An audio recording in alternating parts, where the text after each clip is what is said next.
Welcome to the sign. दोस्तों, आज मैं एक बात जानना चाहता हूँ आपसे कि आखिर एक शादीशुदा औरत को एक अच्छी लाइफ जीने के लिए क्या चाहिए होता है। फर्स्टली तो सबसे मेन चीज़ उसका पति अच्छा हो, उससे प्यार करने वाला हो और अच्छा कमाता हो, और सेकेंडली उनके बच्चे हों और एक हंसता खेलता परिवार हो।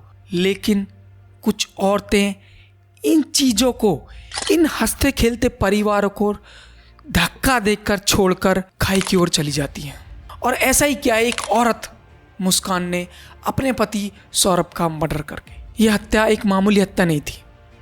जिस तरह से उसकी हत्या की गई थी, ऐसा लग रहा था कि उसको कोई भी संकोच नहीं था उसको मारने में।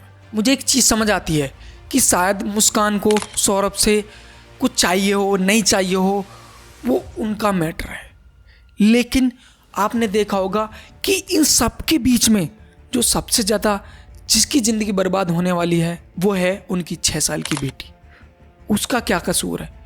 वो मात्र 6 साल में अनाथ हो गई है। उस 6 साल की बेटी का उसके पिता का साया हट गया है, और माँ जिसने एक कृत्य किया है उसका हो सकता है सारी ज़िंदगी जेल में ही काटना पड़े। हो गया ना ये कि किया किसी और ने, शायद द्वेष किसी और का हो, लेकिन फल किसी और को देगा। आज इस पूरे केस की डिटेल में बात करते हैं कि आखिर ये सब चला कहाँ से और ख़त्म कहाँ पर हुआ। मुस्कान, शायद ये नाम आप कभी नहीं भूल पाओ। मुस्कान की शुरू से स्टोरी जानते हैं कि आखिर एक नॉर्मल मुस्कान कैसे एक कातिल मुस्कान बन गई। मुस्कान झूठी है, पहचान झूठी है। मैं आपको बता दूं कि मुस्कान और साहिल बचपन से ही एक दूसरे के साथ पढ़े थे। मुस्कान और साहिल मेरठ के ही एक पब्लिक स्कूल में दोनों ने पढ़ाई की। मुस्कान साहिल के साथ 8वीं क्लास तक पढ़ी। साहिल को मुस्कान पर शुरुआत से ही क्रश था। साहिल मुस्कान को मन ही मन पसंद करता था, लेकिन कभी वो कह नहीं पाया। 8वीं क्लास के बाद मुस्कान उस स्कूल को छोड़कर अलग स्कूल में एडमिशन ले लेती है और साहिल उसी स्कूल में पढ़ता रहता है। वहाँ से मुस्कान और साहिल बिछड़ जाते हैं। मुस्कान जैसे ही अपनी पढ़ाई खत्म करती है, 2016 में उसकी मुलाकात सौरभ नाम के शख्स से होती है। जैसे ही सौरभ और मुस्कान आपस में मिलते हैं, दोनों की बातें चलती हैं और दोनों एक दूसरे को पसंद करने लगते हैं। बात यहीं पर नहीं रुकती है, दोनों के प्यार मोहब्बत के किस्से शादी तक पहुँच जाते हैं। और सौरभ जैसे ही अपने घर वालों को बताता है कि मैं एक लड़की मुस्कान को पसंद करता हूं और मैं उससे शादी करना चाहता हूं, लेकिन सौरभ के घर वाले उसको साफ मना कर देते हैं। सौरभ अच्छा खासा कमाता था, तो वो दोनों डिसाइड करते हैं कि हमें कोर्ट मैरिज कर लेनी चाहिए, और 2016 में वो कोर्ट मैरिज शादी कर लेते हैं और मेरठ के ही इंदिरापुरम इलाके में किराए पर रहने लगते हैं। जब शुरुआत में मर्डर की इन्वेस्टिगेशन हो रही थी, तो सौरभ का पता चला था कि वो एक नेवी ऑफिसर है। लेकिन सौरभ के दोस्तों और सौरभ के रिश्तेदारों के बात करने के बाद पता चला कि वो लंदन में नेवी ऑफिसर नहीं बल्कि एक बेकरी में काम करता है। सौरभ ने मुस्कान को भी अपने आप को एक नेवी ऑफिसर बताया था जो लंदन में पोस्टेड है। सौरभ जिसकी जॉब लंदन में थी, वो ज़्यादातर लंदन में ही रहता था। 1 साल में 10 महीने लंदन में रहता था और 1 साल में सिर्फ 2 महीने ही मुस्कान के साथ गुजारता था। ये शादी धीरे धीरे आगे बढ़ती रही और 2019 में उनके एक बेटी पैदा हुई। जब सौरभ के घर वालों को पता चला कि हमारे बेटे के बेटी पैदा हुई है, तो उनका गुस्सा थोड़ा शांत हुआ। तो वो सौरभ से बातें करने लगे, अपनी पोती का हालचाल पूछने लगे। दिन ऐसे ही गुजरते हैं। सौरभ ज़्यादातर लंदन में ही रहता है और मुस्कान किराए के मकान में मेरठ में अकेली रहती है। 2021 का टाइम था, तो जो मुस्कान के 8वीं क्लास तक या 12th क्लास तक जो छात्र और छात्राएं उसके साथ पढ़े थे, तो उन्होंने एक ग्रुप बनाया था जिसमें मुस्कान भी ऐड थे। और उस ग्रुप में रोज़ बातें चलती रहती कि आप कहाँ हो, क्या कर रहे हो, कैसी कैसी लाइफ किस किस की चल रही है। मैंने आपसे शुरू में ही कहा था कि साहिल को मुस्कान पे बचपन से ही क्रश था। जब साहिल मुस्कान को उस व्हाट्सएप ग्रुप में देखता है, तो उसको मुस्कान का नंबर मिल जाता है और फिर मुस्कान को वो डायरेक्ट मैसेज करने लगता है। मुस्कान भी अपने कमरे पर अकेली रहती है, उसको भी कोई बात करने के लिए, कोई कुछ चीज़ें शेयर करने के लिए नहीं था। वो भी उससे बातें करने लगती है और धीरे धीरे बातें चलते हुए दोनों प्यार में पड़ जाते हैं। मुस्कान साहिल से कहती है कि तुम भी अपना रूम मेरे रूम के आसपास ही ले लो, जिससे हमें मिलने में परेशानी ना हो। और साहिल ऐसा ही करता है। मुस्कान के रूम से लगभग 100-150 मीटर दूर ही वो भी अपना रूम ले लेता है। मैं आपको बता दूं कि साहिल अपनी माँ से बहुत प्यार करता था और उसकी माँ बचपन में ही एक्सपायर हो गई थी। साहिल को बहुत ज़्यादा नशा करने की आदत थी। गांजा, ड्रग्स, शराब, दारू, सिगरेट, सारी चीज़ें वो करता था। और इन सब चीज़ों को करने के पश्चात उसको दिमाग में ऐसा लगता था कि मेरे पास मेरी माँ है और वो मुझसे बातें कर रही है। जब साहिल मुस्कान के रूम पर मिलने जाता था तो पड़ोसियों और मकान मालिक को शक होने लगा। एक बार मकान मालिक मुस्कान और साहिल को आपत्तिजनक स्थिति में पकड़ लेता है। मुस्कान मकान मालिक को खूब समझाने की कोशिश करती है कि प्लीज़ किसी को मत बताना, कि प्लीज़ सौरभ को मत बताना।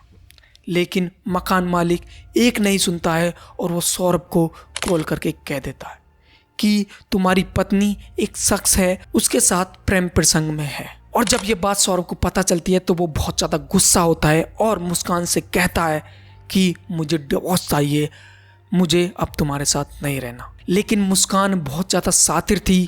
उसको पता था कि अगर मैं इसका साथ छोड़ दूंगी तो मेरा हाल बहुत ज़्यादा बुरा हो जाएगा, क्योंकि उसका बॉयफ्रेंड जो था साहिल, वो कमाता नहीं था, रात दिन जुआ, दारू, बैटिंग ये सब करता था। और जब से मुस्कान उसके संपर्क में आई थी तब से मुस्कान भी ड्रग, एल्कोहल, सारी चीज़ों की एडिक्ट हो गई थी। उसको पता था ना तो मैं पति को छोड़ सकती हूँ और ना ही मैं साहिल को छोड़ सकती हूँ।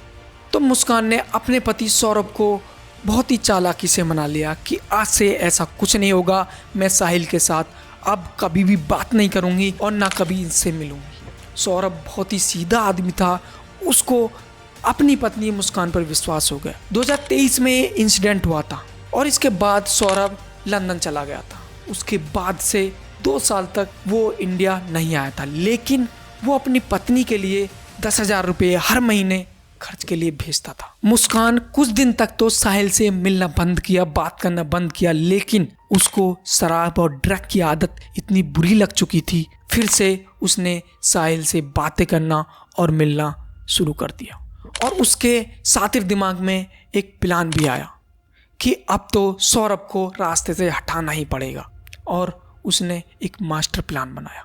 उसको पता था कि साहिल अपनी माँ से जब ड्रग कर लेता है, जब ज़्यादा नशे में होता है तो बातें करता है। और उसने इसी का फ़ायदा उठाकर मुस्कान ने स्नैपचैट पर साहिल की मम्मी के नाम से ही आईडी बनाई और उससे बातें करने लगी साहिल की मम्मी बनकर। वो साहिल से कहती कि मुस्कान बहुत अच्छी लड़की है, इसका तुम्हें साथ कभी नहीं छोड़ना है, जैसे जैसे ये कहे उसकी बातों को मानना है। साहिल अपने भ्रम में ही जी रहा था। उसको नहीं पता था कि ये उसकी मम्मी नहीं है, ये मुस्कान है। साहिल ड्रग, नशा ये सब ही नहीं करता था। साहिल भूत, पिशाच इन सब में बहुत ज़्यादा मानता था। जब उसके कमरे की तलाशी ली गई तो उसके कमरा में अजीब ही चीज़ें देखने को मिली, जिसे देखकर सब हैरान रह गए। मुस्कान ने साहिल की मम्मी बनकर उसको मैसेज किया कि तुम्हें मुस्कान से शादी करनी है और मुस्कान के पति यानी कि सौरभ को रास्ते से हटाना होगा। साहिल के दिमाग में पूरा आ जाता है कि मुस्कान से मुझे शादी करनी ही है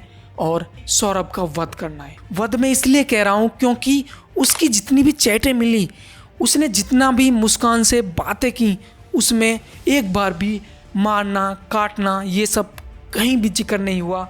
उसमें जब भी लिखा हुआ था कि सौरभ का वध करना है। वध का प्रयोग तो पहले जमाने में हुआ करता था और साहिल इन शब्दों का प्रयोग आज भी कर रहा था। मुस्कान और साहिल प्लान बनाते हैं कि सौरभ को नशीली दवा या नशीला पदार्थ देंगे और जब वो बिल्कुल बेहोश हो जाएगा तब उसकी हत्या कर देंगे। इससे पहले भी मुस्कान ने सौरभ को नशीला पदार्थ देने की ट्राई की थी कोल्ड ड्रिंक में मिलाकर, लेकिन सौरभ ने वो नहीं पिया।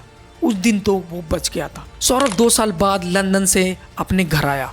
उसकी बेटी का बर्थडे था। उसने अपनी बेटी का बर्थडे बड़े धूमधाम से मनाया, जहाँ पर मुस्कान, उसकी बेटी और सौरभ बहुत अच्छे से बर्थडे सेलिब्रेट कर रहे हैं। लेकिन उसको क्या पता था कि मुस्कान के मन में कुछ और ही चल रहा है। बेटी के बर्थडे होने के बाद कुछ दिन तक सौरभ अपने घर रहता है मुस्कान के पास ही। मुस्कान ने पहले ही नशीली पदार्थों का इंतजाम कर लिया था। वो तो सिर्फ एक ऐसे पल का इंतजार कर रही थी जिससे वो उसके खाने में डालकर उसको बेहोश करके हत्या कर दे। और एक दिन ऐसा ही हुआ। सौरभ को कोफ्ते खाना जो लौकी के बने हुए होते हैं उसको बहुत ज़्यादा पसंद थे।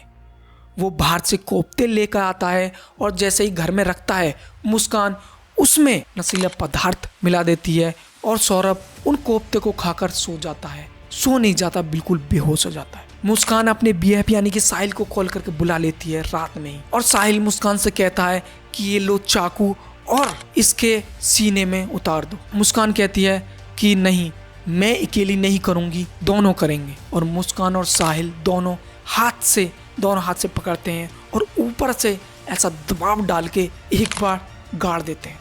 उनको पता था कि जब सीने में वार करेंगे तो वो एक बार में ही मर जाएगा और साहिल की चीखें बाहर ना जाएं, इसलिए उन्होंने कूलर भी ऑन कर दिया था। और वो एक वार पर ही नहीं रुके, उन्होंने दोनों ने मिलकर 3 बार सीने पे किए और फिर बाथरूम में ले जाकर गला रेत दिया और हाथ दोनों काट कर अलग बैग में रख दिए और एक शरीर अलग बैग में रख दिए। सर और जो दोनों हाथ थे वो अलग बैग में थे और जो बाकी का जो शरीर था वो अलग बैग में था। साहिल उस रात जिस बैग में सर हाथ कटे हुए थे उस बैग को ले जाकर अपने रूम पर जाता है और मुस्कान उस कमरे में अकेली रह जाती है, जहां पर उसे पता था कि उसके बेड के नीचे उसने जो बैग रखा है उसमें उसके पति की लाश है। वो साहिल को फोन करती है कि मुझे डर लग रहा है, मैं भी आपके पास आ रही हूँ।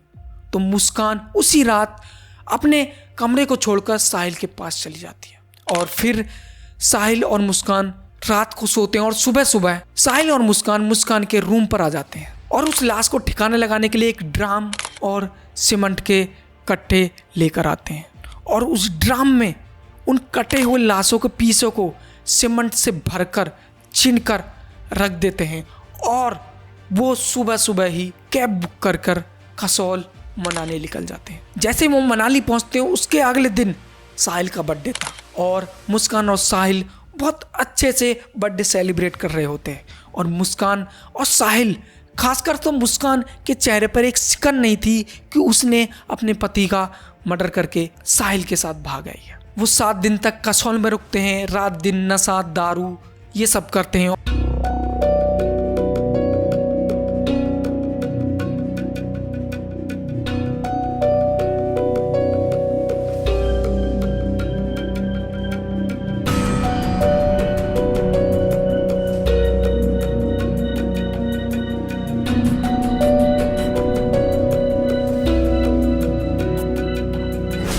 और फिर 14-15 दिन तक मनाली में काटने के बाद जब पैसे खत्म हो जाते हैं तो वो सोचते हैं कि अब तो घर जाना होगा। मुस्कान के मन में पता नहीं क्या आता है। मुस्कान अपनी माता को कॉल करके कहती है कि मम्मी, सौरभ का साहिल ने मर्डर कर दिया। तो वो उसको शांत करती है कि आखिर कैसे हुआ। तो वो बोलती है कि मैंने कुछ नहीं किया, साहिल जबरदस्ती हमारे कमरे में आया और उसका गला रेत दिया। तो उसकी मम्मी कहती है कि तुम आ जाओ यहाँ पर, हम पुलिस स्टेशन चलते हैं और तुम सब सच सच बताना। जैसे ही मुस्कान की मम्मी और मुस्कान के पापा पुलिस स्टेशन जाते हैं तो वो डर जाती है और वहाँ पर सारी चीज़ें कबूल कर देती है और इस पूरे मर्डर का खुलासा हो जाता है। जब ये सारी चीज़ें बाहर लेकर के आई तो सब सोच रहे कि आखिर ये कैसी औरत है जिसने एक अपने हंसते खेलते हुए परिवार को उजाड़ दिया। लेकिन शायद उसके मन में कुछ और ही था, शायद इसके बाद भी कुछ और भी कर सकती थी। इस पूरे मर्डर केस का तो आसानी से खुलासा हो गया क्योंकि मुस्कान ने सारी चीज़ें बता दी। लेकिन सबके बीच में मुझे सिर्फ एक उस बेटी की आती है, 6 साल की बच्ची की, उसका क्या होगा। जब ऐसी चीज़ें देखते हैं, ऐसी खबरें सुनते हैं तो लगता है कि यार पहले की ही दुनिया ठीक थी, कि अब तो हम डिजिटल हो रहे हैं, बहुत आगे बढ़ रहे हैं, लेकिन ऐसी चीज़ों में भी बहुत ज़्यादा आगे बढ़ रहे हैं। और बाकी इस कहानी का अंत यहीं तक था। बाकी अभी उनको सज़ा मिलनी बाकी है, देखते हैं कोर्ट का निर्णय क्या आता है। तो मिलते हैं एक और ऐसी क्राइम स्टोरी में, तब तक के लिए